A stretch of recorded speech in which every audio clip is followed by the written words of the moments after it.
नमस्कार, आप सभी का स्वागत है अमृतम योग में। तो जो आज की हमारी क्लास रहेगी दोस्तों, वो बहुत ही इंटरेस्टिंग क्लास रहेगी, क्योंकि जो आज हम अपनी क्लास में समझेंगे दैनिक योग का अभ्यास कर्म या द ट्रेडिशनल प्रैक्टिस और द सीक्वेंस ऑफ द योग अभ्यास। तो जो अभी तक हम क्लासेस करते हैं, तो उसका आप देखते होंगे एक पैटर्न होता है। हम एक स्टार्टिंग की अवस्था में आते हैं, हम मंत्रोच्चारण करते हैं, फिर हम अपने योग करते हैं, प्राणायाम करते हैं, अंत में शांति पाठ करके हम अपनी क्लास को पूर्ण कर देते हैं। तो आज हम ये जो हमारी पूर्ण एक क्लास रहती है, उसको पार्ट्स में डिवाइड करके हर एक पार्ट को हम अच्छे से जानेंगे, समझेंगे। क्योंकि अगर आप बिना जाने बिना समझे आप कोई भी कार्य करते हैं, तो वो आधा अधूरा होता है कार्य। पर अगर आप फुल अवेयरनेस के साथ, पूरी अपनी क्षमता के साथ आप उसी कार्य को करें, एक नॉलेज के साथ, एक अवेयरनेस के साथ, तो उस कार्य का अलग ही असर लगता है। असर अलग इतना होता है कि आपको लगता है कि हम पहले बिना मीनिंग जाने, बिना कुछ सोचे समझे हम कोई कार्य कर रहे थे, पर अभी इसका मीनिंग जानने के बाद, इसको समझने के बाद हमारे कार्य में बहुत कुशलता आई है। तो इसी सब के साथ हम शुरुआत करते हैं अपने आज के इस योगा सेशन की। तो मैं कहूंगी ये एक नॉलेज सेशन होगा ज्यादा, इंस्टेड की आपका अभ्यास सेशन है।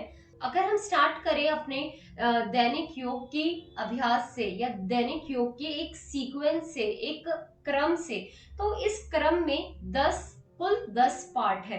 तो हम ऐसा करते हैं, हम एक एक पार्ट को एक एक बारी समझेंगे। तो ये 10 में से जो पहला इसका पार्ट आता है, पहला क्रम का जो सीक्वेंस में आता है, वो आता है knowing the basics और the rules and regulations of doing योगाभ्यास।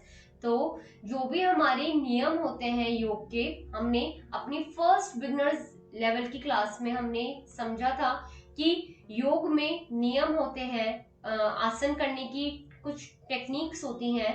तो क्या क्या वो नियम और टेक्निक्स होती हैं, वो आता है हमारे फर्स्ट पार्ट में। तो हम अगर देखें, जो पहला भाग था हमारा हमारे आसन के नियम का, हमारे रूल्स का, रेगुलेशंस का, तो मैं उसके लिए आपको रिकमेंड करूंगी कि आप हमारी फर्स्ट वीडियो जरूर देखें, बिगनर्स लेवल योगा बेसिक, जो हमारा एक योगा की क्लास है। अगर मैं आपको कुछ नियम एक ऊपर ऊपर से थोड़ा वैसे बता दूं, तो सबसे पहला नियम हमारा ये होता है कि हमें खाली पेट योगाभ्यास करना चाहिए। दिन के टाइम या शाम के टाइम बेस्ट रहता है।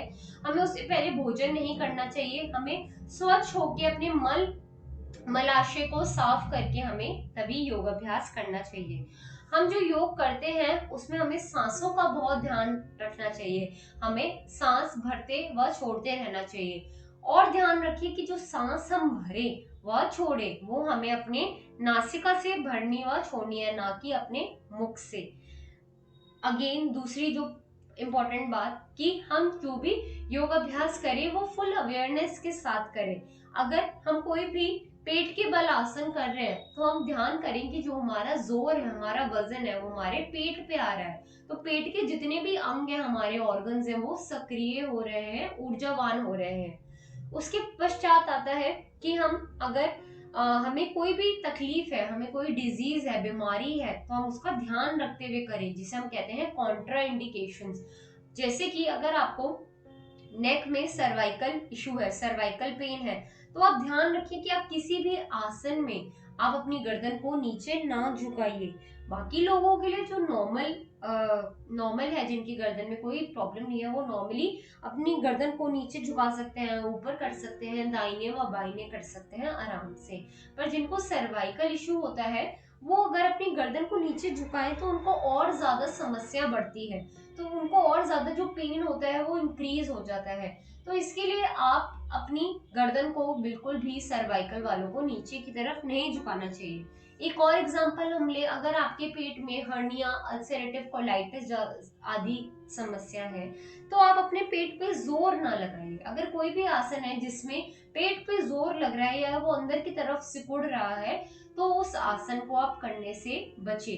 साथ ही साथ अगर आपके अगर आपकी पीठ में, एक और एग्जांपल के साथ, अगर आपकी पीठ में बहुत दर्द है तो आप ध्यान रखिए कि आपको ज्यादा देर तक नीचे की ओर नहीं झुकना, या कोई ऐसा आसन नहीं करना जिसमें आपकी कमर नीचे की ओर झुक रही हो। आप भले ही पीछे कुछ देर कर सकते हैं, आगे हल्का सा आपने मूव करा पर पीछे, पर ज्यादा देर तक पीछे इस तरीके से झुकाए रहने से कमर का दर्द और बढ़ सकता है। तो तभी मैं आपको रिकमेंड करूंगी कि आप वो पहले की क्लास अवश्य देखिए, उसमें और डेप्थ में मैंने ये सारी चीजों का डिस्कशन कर रखा है, बता रखा है कि किनको योगा किस समय, किस स्थान पे, किस स्थिति में, कैसे इन्वायरमेंट में, कैसे माहौल में, और आपके पास क्या क्या आसपास आपकी इन्वायरमेंट के हिसाब से, दिन के हिसाब से, स्थान के हिसाब से, ऋतु के हिसाब से आपका योग अभ्यास चेंज हो जाता है। तो ये था हमारा पहला पार्ट। उसके बाद आता है हमारा सेकेंड पार्ट कि हमारा जो मंत्र उच्चारण होता है। तो जो मंत्र उच्चारण से भी पूर्व हम 3 बारी पवित्र ओम के उच्चारण के साथ हम अपनी कक्षा की शुरुआत करते हैं। सेकेंड हमने करा 3 बारी पवित्र ओम का उच्चारण। दोस्तों, जो ओम की ध्वनि है वो साइंटिफिकली प्रूवन है कि it is a universal sound. It is a sound जो हर कोई जिससे कनेक्ट करता है, या हर चीज वहां से उत्पन्न होती है। जो ये ओम है वो हमारे 3 पार्ट से बना है, आ, ओ और म। तो आप देखेंगे की जो ध्वनि है,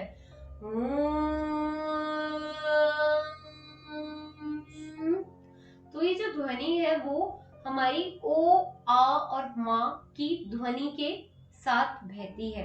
अगर हम इसका संधि विच्छेद करें तो पहले आ आता है, फिर ओ आता है, फिर मा आता है। तो हम इसी के साथ अगर हम देखें, जो हमारा ओम का उच्चारण है, ओ आ मा, ओम, वो हमारी जो हमारी जो नीचे मूलाधार होता है, मूलाधार से लेके हमारे स्वादिष्ठान स्वादिष्ठान तक, फिर जो हमारे और चक्रास होते हैं, हमारे विशुद्धि, हमारे आज्ञा, फिर हमारा सहस्त्रार, इन सब तक वो एक ध्वनि एक भेजता है। हमारे मूलाधार से ओम जो जड़ होता है, रूट चक्र होता है, उसको ले जाते हुए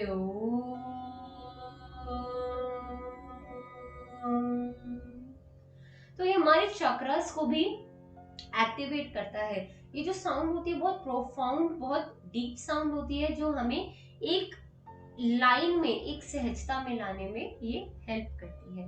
तो जो हमारा अब इसका जो थर्ड पार्ट है वो आता है हमारा, पहला जो है हमारे नियम, यम नियम हो गए। फिर उसके बाद हमारा हो गया हमारा प्रारंभ 3 बारी पवित्र ओम से उच्चारण के साथ। तीसरा आता है हमारा प्रार्थना मंत्र। जो प्रार्थना मंत्र होता है वो हम अपने योग के गुरु जो है हमारे, या योग फादर ऑफ योगा भी जिन्हें हम कहते हैं, महर्षि पतंजलि, हम उनको नमन करते हुए हम करते हैं। हम जो मंत्र है वो उच्चारण करते टाइम हम उनको प्रार्थना करते हैं, याद करते हैं कि भगवान आप ही ने ये जो मंत्र के द्वारा हमारे रोग, हमारे जितने भी प्राणायाम में हमारे जितने भी मस्तिष्क के हमारी द्वंद्व है, उन सबको दूर करते हुए, हम जो महर्षियों के भी महर्षि हैं, हम महर्षि पतंजलि को नमन प्रणाम करते हुए उनको धन्यवाद करते हैं कि उन्होंने योग सूत्र के माध्यम से हमें योग को एक संगठित तरीके से हमारे जीवन में लेकर आए। तो उनके उसके लिए उनका बहुत बहुत धन्यवाद, शुक्राना भाव। उसके बाद हम करते हैं अपना स्वाध्याय मंत्र। तो अब स्वाध्याय मंत्र में आप सहना भवतु का हम करते हैं कि सहना भवतु सहनो भुनक्तु, कि हमारे बीच में, हमारे गुरु के बीच में जो हमें सिखा रहा है उसके बीच में कोई द्वंद्व ना हो, हम एकता के साथ हम कोई भी कार्य करें, कोई भी अभ्यास करें। तो ये जो होते हैं हमारे मंत्रोच्चारण होते हैं जो हम करते हैं। साथ ही साथ हम उसके बाद कल्याण मंत्र करते हैं, जो सर्व कल्याण के लिए बहुत ही बहुत ही महत्वपूर्ण है, बहुत ही जरूरी है, जिसमें हम करते हैं सर्वे भवन्तु सुखिनः सर्वे सन्तु निरामया सर्वे भद्राणि पश्यन्तु मा कश्चित् दुःखम्। तो इसका मतलब है कि हम जो भी हमारे शरीर में, हमारे जीवन में कष्ट है वो दूर हो, सब प्राणियों का कल्याण हो, सबका उद्धार हो, सब में एकता का भाव हो, सब में एक अपनापन हो, किसी में द्वैत ना हो, सब में एकता हो, किसी में भी कोई भी डिफरेंट समस्याओं से पीड़ित ना हो, ग्रसित ना हो। तो हम ये कुछ मंत्रों का उच्चारण करते हैं जो आ जाते हैं हमारे मंत्रोच्चारण में। तो जो हमारा 5वां भाग आ जाता है वो आता है हमारा सूक्ष्म व्यायाम। तो जो सूक्ष्म व्यायाम होते हैं वो हमारे बहुत ही सहज होते हैं, जो हम जिसे कहते हैं वार्म अप। तो हमारे शरीर के वार्म अप के लिए हम सूक्ष्म व्यायाम भी हम करते हैं, जो हमारे शरीर प्रत्येक अंग पे फोकस्ड होते हैं। ज्वाइंट मूवमेंट होती है उसमें, जिसमें हमारी आईज की, नेक की, आर्म्स की, फीट की, सबकी एक्सरसाइज होती है, जो कि बहुत जरूरी होती है किसी भी योगाभ्यास को शुरू करने से पूर्व। तो अगर हम किसी कक्षा में हम डायरेक्टली योगासन शुरू भी कर रहे हैं तो ये रिकमेंडेड होता है कि आप इस ट्रेडिशनल एक पाथ को फॉलो कीजिए। समय की समय की रिस्ट्रिक्शन के माध्यम से हम इतना सब कुछ एक क्लास में नहीं कर पाते, तो हम जो क्लास का वो होता है, फोकस होता है, हम उसी पे अपनी क्लास करते हैं केंद्रित। बाकी आप जब डेली अभ्यास करें तो आप ये सारी चीजें एक ट्रेडिशनल योगा मेथड से जरूर आप अपनाइए, जरूर कर सकते हैं। तो हम सूक्ष्म व्यायाम करते हैं, सभी ने अगर पहले की क्लासेस अटेंड करी है तो जरूर करे होंगे। उसके बाद आता है हमारा छठा पार्ट जो कि है मुख्य आसन। तो जो मुख्य आसन होते हैं वो हमारे कमर के बल होते हैं, पेट के बल होते हैं, हमारी बैठे हुए होते हैं, खड़े होकर होते हैं। तो ये सारे डिफरेंट कॉम्बिनेशंस होते हैं जिसमें हम अपने मुख्य आसनों को करते हैं। तो मुख्य आसनों में आ जाता है हमारा गोमुख आसन, हमारा वज्र आसन, हम अगर कहें तो मंडूक आसन, भुजंग आसन, वक्र आसन, शलभ आसन, पादवृत आसन, पद्मासन, पवन मुक्त आसन, अर्धहलासन। तो ये सारे के सारे बहुत ऐसे आसन हैं जो हमारे मुख्य आसनों में आते हैं। बहुत ही लाभकारी होते हैं शरीर को स्वस्थ रखने के लिए, ऊर्जावान करने के लिए, एक हमारे शरीर में एक चलन देने के लिए, एक उसको चालित करने के लिए। तो बहुत अच्छे ये अभ्यास है। उसके बाद आता है हमारा सबसे बढ़िया अभ्यास, प्राणायाम का अभ्यास, जो कि हमारा 7वां अभ्यास होता है। हम प्राणायाम में गहरा लंबा सांस भरते हैं, गहरा लंबा सांस छोड़ते हैं।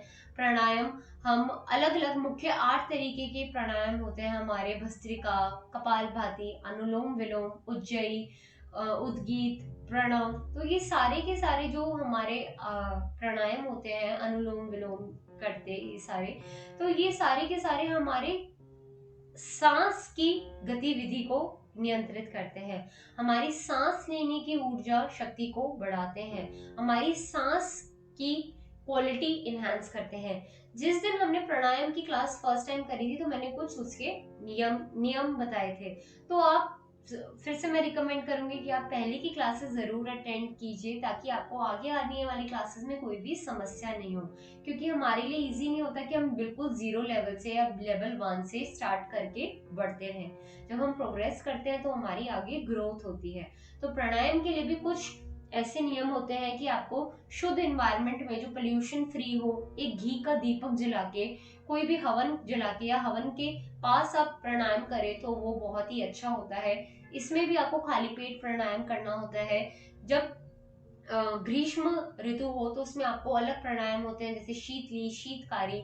जब आपके ऋतु चेंज हो जाती है तो उसके हिसाब से आपकी नाड़ियों की भी, आपकी सांस भरने की भी क्षमता और आपकी विधि बदलती है। तो ये सारी चीजें का ध्यान रखते हुए प्राणायाम करते हैं।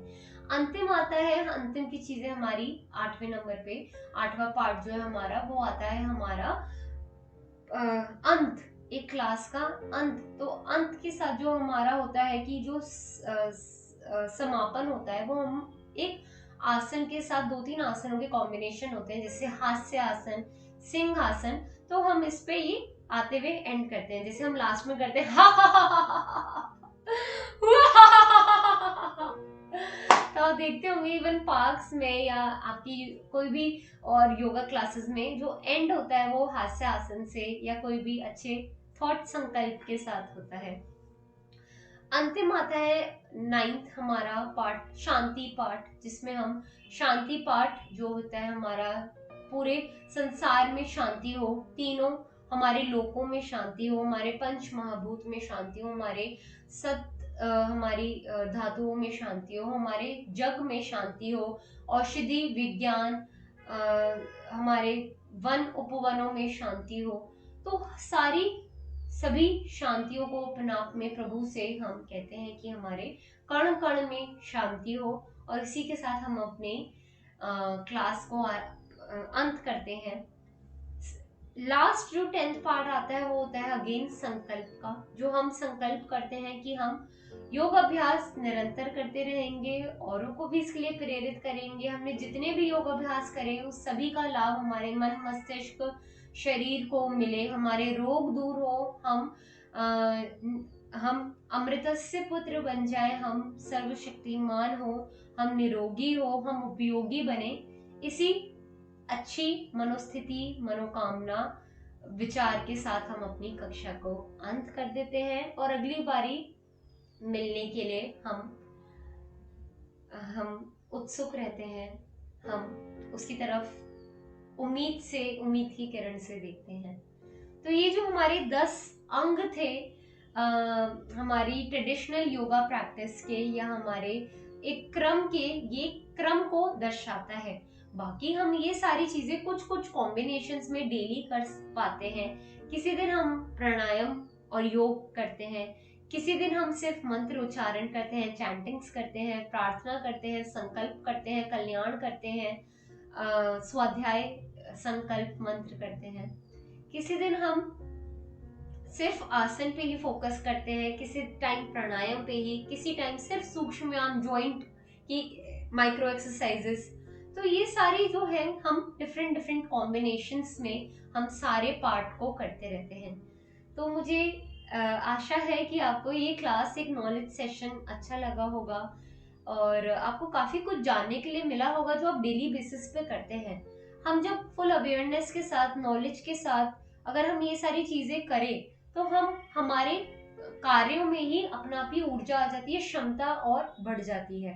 तो मुझे पूरी उम्मीद है कि आपकी जो आगे आने वाली क्लासेस होंगी उसमें आप खुद ही डिफरेंस महसूस कर पाएंगे अपने शरीर में, अपनी मनोस्थिति में, कि आपके कितने अच्छे पॉजिटिव चेंजेस आ रहे हैं आपके शरीर में, और इतने टाइम से हम योग अभ्यास कर रहे हैं तो कितना आपको कितने लाभ मिल रहे हैं। तो इसी शुभ मंगल कामना के साथ आज की क्लास को हम विराम देते हैं।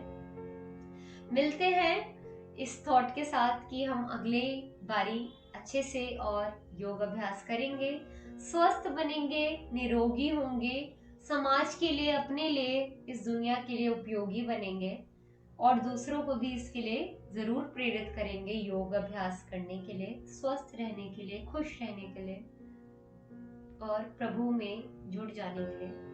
इसी शुभ मंगल कामना के साथ आपका दिन शुभ हो। मिलते हैं अपनी अगली कक्षा में। आप सभी का जुड़ने के लिए धन्यवाद। नमस्कार।